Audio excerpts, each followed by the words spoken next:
Is it that I say that modern women are a party of one? Well, I'm glad you asked. Several things led me to this topic.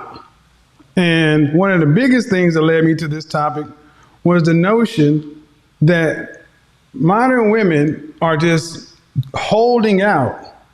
Holding out for what? Holding out for what? Holding out for something better, or a party of one. Holding out for this and holding out for that. Who the heck are you ladies holding out for?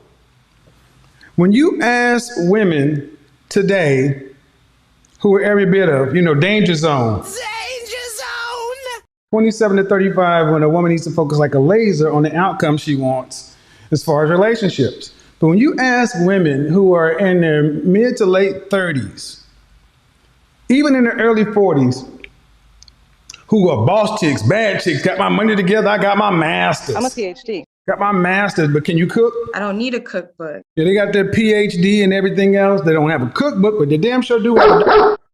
All right, what is the one thing you tend to hear? Some sort of, well, I'm doing what I'm doing right now, and I'm in a waiting position. I'm waiting for, God to send that man to me. I'm holding out. So I'm going to go nam nam uranga toya maka baka baba la macarena till that man comes along. Why are so many modern women holding out? What are you holding out for?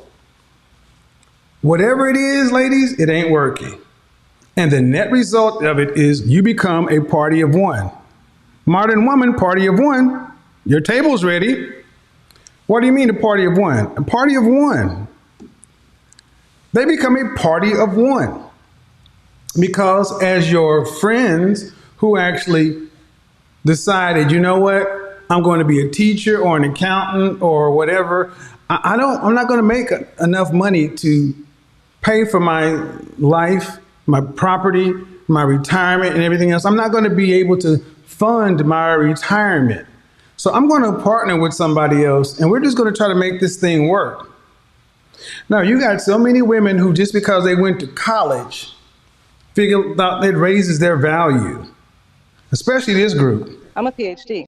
I had my ladies focus group the other day, and the themes continue to kind of play out, interesting conversation, interesting questions. But one thing over and over, I'm not going to settle.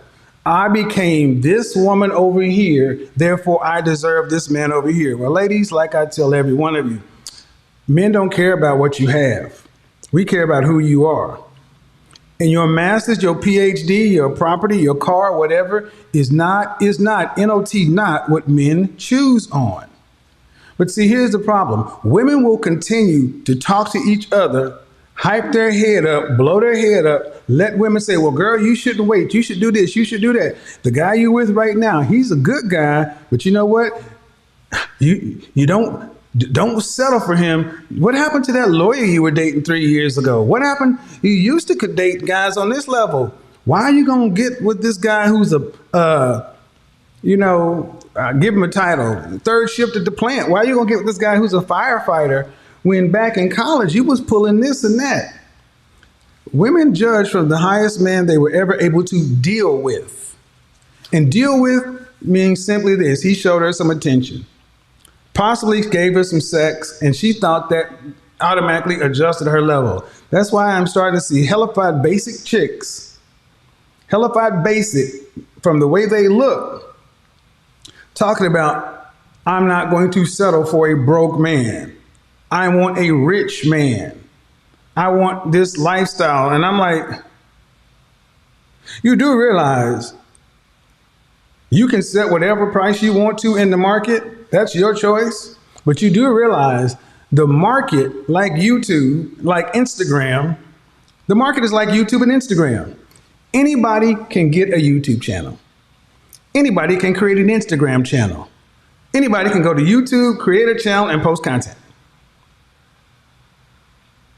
But that's because you have a YouTube channel don't mean somebody's going to watch it, don't mean you're going to get a following.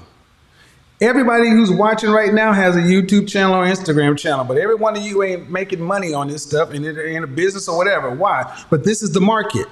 So women think because they can create a YouTube channel or an Instagram channel, because they can be in the market, they can determine they can have success in the market.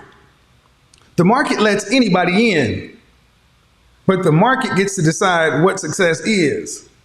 So all these women talking about they're going to hold out this and that, they cannot produce the outcome they say they want, and they don't want to settle for lower, so they're just going to hold out and wait. Party of one. Sad chick, party of one. Ebony the attorney, party of one. Marsha the marketer, party of one. Nancy the nurse, party of one. Or the PhD or the doctor. Hey, Rita the realtor, party of one. Christine the creative, party of one. Erica the entrepreneur, party of one. Party of one. And one thing you're going to recognize is all these party of one women share one thing in common. They share one thing in common for sure. You've heard of the 7 deadly sins? I'm going to start talking about the 7 deadly sins, for the 7 deadly curses for modern women. And one of them is a lack of humility. A lack of humility. Most modern women are too impressed with themselves. That's why you could have a chick who's every bit of 5 on a good day talk about, I'm a 10 because I got confidence. I'm a 10 because of this. I'm a 10 because of that. And then you turn around and ask, is there any room for improvement? Is there any room? Are you perfect? No. All right. Well, how can you be a 5, have 5 outcomes? You ain't never had nobody pay your rent, much less, nobody ain't bought you a tank of gas in your life, much less pay your rent. And you talk about, I'm holding out because I'm a 10 and such and so forth. Okay. How that gonna happen? Because today, women are too impressed with themselves. Y'all all think y'all special. You all think y'all think you're special. You think you're the sugar, honey, iced tea. And you tend to hear these terms. Women, because they can do adult things. I pay my rent, I pay my car note, I pay my food, I buy my shoes. Congratulations, you're a functioning damn adult. But women want credit for that like it's big, like it's something. So because they're a functioning adult, they want credit for that because they went to school. I'm a PhD. Nobody cares about your PhD. And I hear this bullshit about women are outpacing men in college, and especially black women. Yeah, let them say whatever they want to. Ask them what their net worth is. Most have a negative net worth because they got their master's, their PhD. The woman that's making $100,000. Yeah, but how much student loan debt in? How much is your household debt? What's your consumer debt? Negative net worth means the things you want credit for ain't working.